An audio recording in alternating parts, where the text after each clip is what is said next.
समय कितना भी कठिन क्यों ना हो, वह आपको तब तक नहीं हरा सकता जब तक कि आप खुद हार न मान लें। इसलिए कर्म करें, धैर्य रखें और विश्वास को कभी भी डगमगाने न दें।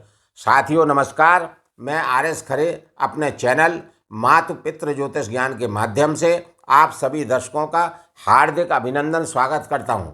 इस वीडियो में हम कुंभ राशि वाले जातकों के लिए शनि देव के बकरी काल की चर्चा करेंगे, क्योंकि शनि देव महाराज 30 जून 2024 से अपनी ही राशि में बकरी होने जा रहे हैं और यह 30 जून 2024 से बकरी होंगे और 15 नवंबर 2024 तक बकरी रहेंगे। यानी लगभग 139 दिन का 139 डेज का इनका बकरी काल रहेगा। तो इस बकरी काल में शनि देव महाराज कुंभ राशि वाले जातकों के लिए क्या क्या सकारात्मक, क्या क्या नकारात्मक फल देंगे, इसी बात की चर्चा इस वीडियो में करेंगे। सबसे पहले बकरी ग्रह के बारे में जान लेना आवश्यक है कि बकरी ग्रह क्या होता है। सौर मंडल में सोलर सिस्टम के अंतर्गत सूर्यदेव के चारों ओर ग्रह परिक्रमा लगाते रहते हैं और यह परिक्रमा उन ग्रहों की सामान्य गति के अनुसार चलती रहती है। उनमें से जब कोई भी ग्रह अपनी सामान्य गति से कम गति कर लेता है, चलने की गति उसकी धीमी हो जाती है, तो अन्य ग्रह उससे आगे निकल जाते हैं और वह ग्रह पीछे रह जाता है। तो पृथ्वी से देखने से ऐसा लगता है कि यह ग्रह उल्टा चल रहा है, बकरी चल रहा है, जबकि ऐसा नहीं होता है।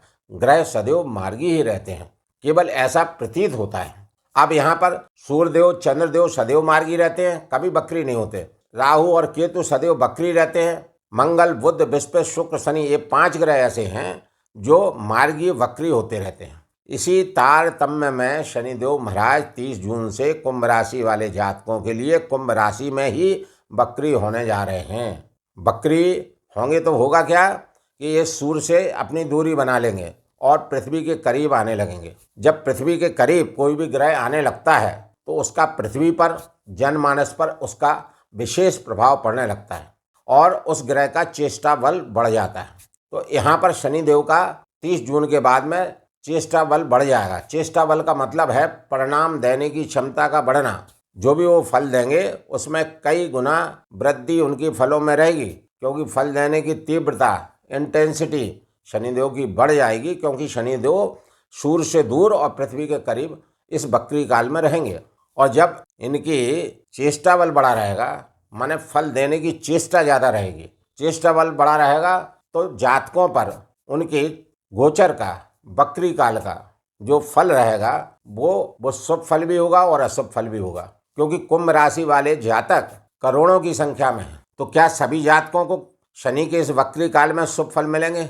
नहीं। क्या सभी जातकों को अशुभ फल मिलेंगे? नहीं, क्योंकि कुछ जातकों को शुभ फल भी मिलेंगे और कुछ जातकों को अशुभ फल भी मिलेंगे। यह निर्भर करेगा कि शनि देव की स्थिति उस कुंभ राशि वाले जातक की जन्म कुंडली में, लग्न कुंडली में कैसी है। यदि शनि देव किसी भी कुंभ राशि वाले जातक की कुंडली में योग कारक की स्थिति में है, अंश बल में अच्छे हैं, 3, 6, 11 भाव में बैठे हैं और तुला राशि में उच्च के हैं और सूर्य के साथ अस्त नहीं है और शुभ स्थिति में है, तो यहाँ पर इस बकरी काल में उन कुंभ राशि वाले जातकों को शनि देव के शुभ फल प्राप्त होंगे।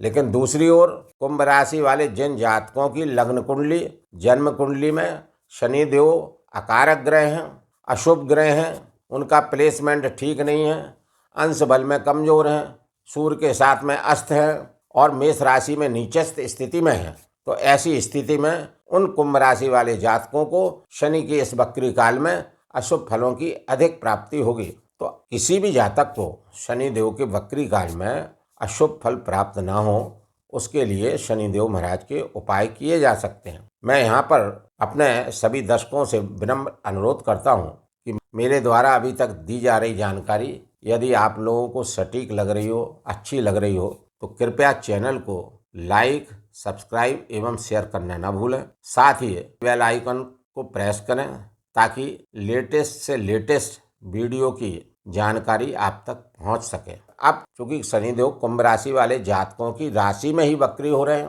तो यहाँ पर इनका चेष्टा बल बड़ा होने की वजह से आपका मान बढ़ेगा, सम्मान बढ़ेगा, आपका स्वास्थ्य अच्छा रहेगा, आपके कार्य बनेंगे धन की प्राप्ति होगी। यह सब क्यों होगा? यह सब इसलिए होगा कि ये आपके राशि में बैठे हैं, आपके ऊपर विराजमान हैं। और शनिदेव का सिद्धांत क्या है? शनिदेव स्थान बली होते हैं और इनके दृष्टिफल अशुभ होते हैं। स्थान बली होने का मतलब क्या है कि जिस स्थान में बैठते हैं, जिस भाव में बैठते हैं, उस भाव के कारकों में वृद्धि करते हैं। क्योंकि यहाँ आपकी लग्न में स्थित हैं, आपकी राशि में स्थित हैं, ये आपका शरीर है, तो आपके शरीर को स्वस्थ रखेंगे, आपकी उन्नति कराएंगे। इस अवधि में आप मानसिक रूप से प्रसन्न रहेंगे, आपका मान सम्मान बढ़ेगा। लेकिन यह सब निर्भर करेगा आपकी जन्म कुंडली, लग्न कुंडली में शनि की स्थिति पर कि वहाँ पर शनि शुभ हैं या अशुभ हैं। यदि शुभ हैं तो कोई दिक्कत नहीं, और यदि अशुभ हैं तो जैसा मैं पूर्व में बता चुका हूँ, उनके उपाय करके उनकी शुभता को प्राप्त किया जा सकता है, उनसे आशीर्वाद लिया जा सकता है। अब शनिदेव महाराज की 3 दृष्टियाँ होती हैं, तीसरी दृष्टि, 7वीं दृष्टि और 10वीं दृष्टि। तो दृष्टि फल इनके शुभ नहीं होते, दृष्टिफल अशुभ होते हैं। लेकिन यहाँ पर एक महत्वपूर्ण बात यह है कि शनिदेव यदि आपकी मूल लग्न कुंडली में शुभ हैं तो उनके दृष्टिफल की मात्रा भी काफ़ी हद तक आपको शुभ रूप में ही प्राप्त होगी, शुभ फल ही प्राप्त होंगे। और अशुभ हैं तो दृष्टिफल निश्चित रूप से अशुभ प्राप्त होंगे, बल्कि जहाँ बैठे हैं वहाँ भी उन भावों के कारकों से भी आपको परेशानी देखने को मिल सकती है। तो अब तृतीय दृष्टि मेष राशि पर है, पराक्रम भाव पर है कुंभ राशि वाले जातकों की, शनिदेव की। तो ये तृतीय भाव क्या है? ये साहस का भाव है, बल का भाव है, पराक्रम का भाव है, पुरुषार्थ का भाव है, भाई बहनों का भाव है, और ट्रैवल एंड टूर का भाव है, मीडिया का भाव है, आसपास की यात्राओं का भाव है, जिससे आपके कोई रोजगार धंधे चल रहे हों। तो इन सब चीज़ों में इनके दृष्टिफल से बीच बीच में आपको अवरोध देखने को मिल सकते हैं, परेशानियां देखने को मिल सकती हैं। इसी तरह 7वें भाव में दृष्टि होने से ये दाम्पत्य जीवन का भाव है, तो आपका दाम्पत्य जीवन कमजोर हो सकता है। आपस में आपको सामंजस्य बना के रखना पड़ेगा। आपके स्पाउस का, आपकी पत्नी का, पति का, जो भी हो, स्वास्थ्य भी प्रभावित हो सकता है, क्योंकि इनकी दृष्टि भी अशुभ है। और जहाँ दृष्टि जा रही है 7म, वो इनके पिताजी का घर है, यानी सूर्यदेव का घर है, और सूर्य पुत्र शनि देव की कभी नहीं बनती। तो यहाँ इस चीज़ का भी प्रभाव पड़ेगा। तो आपको अपने दाम्पत्य जीवन का ख्याल रखना पड़ेगा। 10वीं दृष्टि आपके कैरियर भाव पर रहेगी। कैरियर भाव के स्वामी कौन है? मंगल देव। और मंगल देव क्या है? शनिदेव के लिए अकारक ग्रह है, शत्रु ग्रह। अपने शत्रु के घर पर दृष्टि डालेंगे, और दृष्टि वैसी भी खराब है तो क्या करेंगे? कैरियर भाव में, कर्म भाव में, वर्किंग प्लेस में आपको प्रभावित करने का काम करेंगे। आपका वर्किंग प्लेस प्रभावित हो सकता है। तो यहाँ पर आपको अपने कार्य पर फोकस रखना पड़ेगा, अपने कैरियर में फोकस रखना पड़ेगा। कुल मिलाकर शनिदेव महाराज की जिस जिस भाव पर दृष्टि पड़ेगी, उन भावों के कारकों से आपको अशुभ फल देखने को मिल सकते हैं। वो अशुभ फल देखने को कम मिले, उसके लिए आपको 2 कार्य करना पड़ेंगे। एक तो उन घरों पर आपको वॉचमैन की तरह कार्य करना पड़ेगा। मान लीजिए, जैसे मैं बता रहा था कि तृतीय दृष्टि रहेगी तो साहस, बल, पराक्रम, पुरुषार्थ में कमी कर सकते हैं। ये स्लो प्लैनेट हैं। एक भाव में, एक घर में 30 माह चलते हैं, गोचर करते हैं, तो वैसे भी इनका नाम शनिदेव है। शनि शनि ये चलते हैं, बहुत स्लो प्लैनेट हैं। तो ये क्या करेंगे कि आपके तृतीय भाव पर दृष्टि होने से आपके साहस, बल, पराक्रम में कमजोरी पैदा कर देंगे। एफर्ट्स जो आप पहले डाल पा रहे थे अपने काम पर, फोकस डाल पा रहे थे, जो क्षमता आपको मिल रही थी, उस क्षमता में आपको इस वक्री काल में कमी देखने को मिल सकती है। तो आपको क्या करना है कि आपकी क्षमता कम ना हो, आपको अपने स्वास्थ्य का ध्यान रखना है, स्वास्थ्य आपका प्रभावित ना हो, मनोबल आपका बड़ा रहना चाहिए, आपको पॉजिटिव सोचना है। दाम्पत्य जीवन पर दृष्टि होने से अपने दाम्पत्य जीवन में मधुरता रखें, अपने स्पाउस के साथ अच्छा सामंजस्य बिठा के रखें और एग्रेशन से बचें।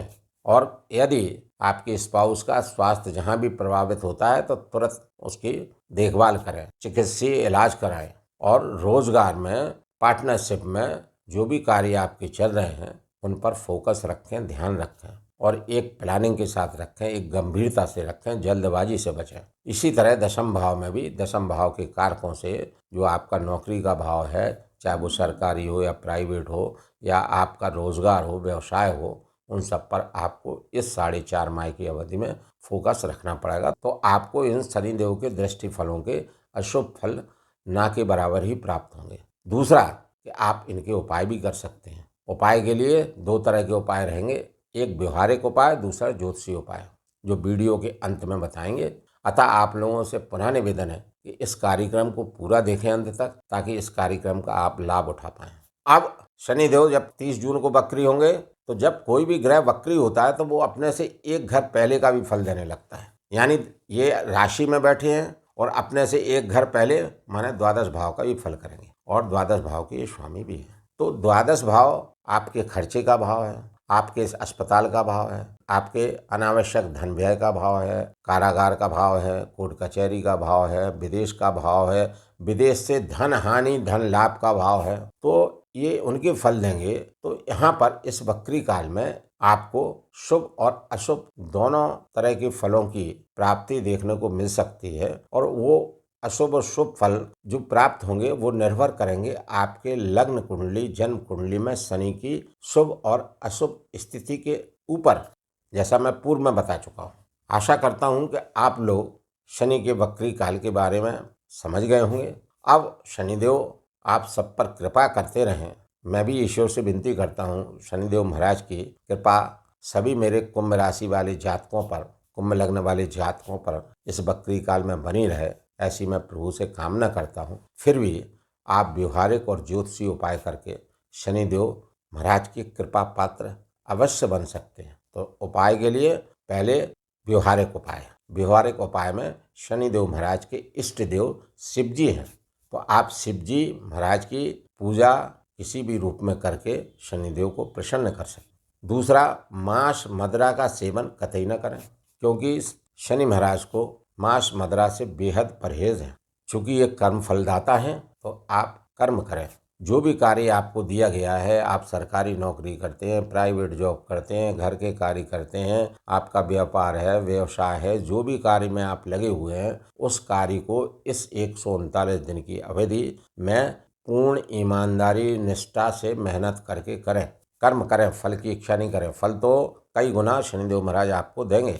सत्कर्म करें और आलस्य प्रमाद की स्थिति को बिल्कुल नहीं बनने दें। आलस्य बिल्कुल करना ही नहीं है। इसके बाद में जो वृद्ध जन हैं, गरीब जन हैं, विकलांग लोग हैं, लेबर क्लास के लोग हैं, मजदूर वर्ग हैं, क्योंकि ये मजदूर वर्ग को रिप्रेजेंट करते हैं, इन सभी लोगों की सेवा तन मन धन से यथाशक्ति किसी भी रूप में करें। अब ज्योतिषीय उपाय के लिए आप शिवलिंग पर जल से अभिषेक करें और शाम्ब सदाशिव का जाप 108 बार नित्य करें। 7 मुखी रुद्राक्ष को आप धारण कर सकते हैं, क्योंकि यह रुद्राक्ष शनिदेव के लिए है, जो कि शिव स्वरूप है।